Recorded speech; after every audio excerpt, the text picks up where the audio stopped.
I've made other videos about what makes it difficult for men to come forward, to talk about their struggles, their depression, their mental health, their anything. This one's going to be a little bit different. We're going to talk about why a lot of men don't come forward about past sexual abuse.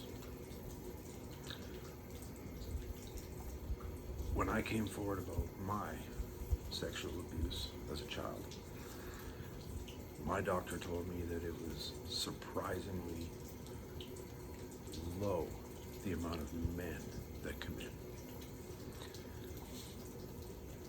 One stat that she also said to me was probably 8 or 9 out of 10 that come in will talk about the abuse that they suffered from a man, but only 1 or 2 will come forward about abuse that they suffered at the hands of a woman.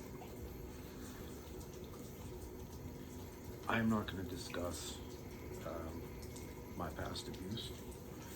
What I am going to discuss is coming forward. Some of my challenges, some of the surprises, and things like that. And I've covered a few of these things in past videos, but again, the first thing that I did was I went to my doctor.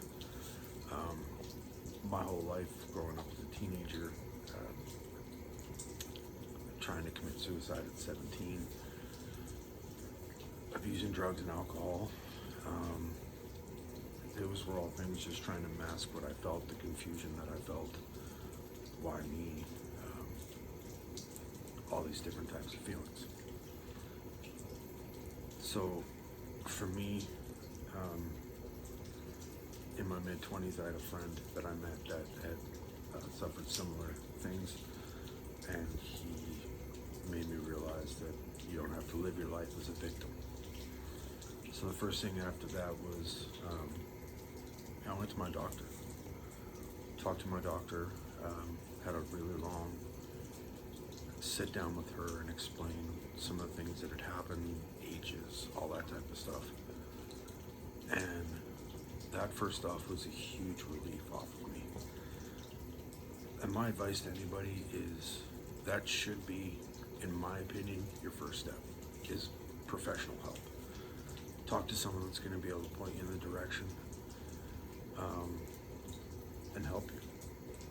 You know, we'll get into this way more in a lot more videos. So until next time.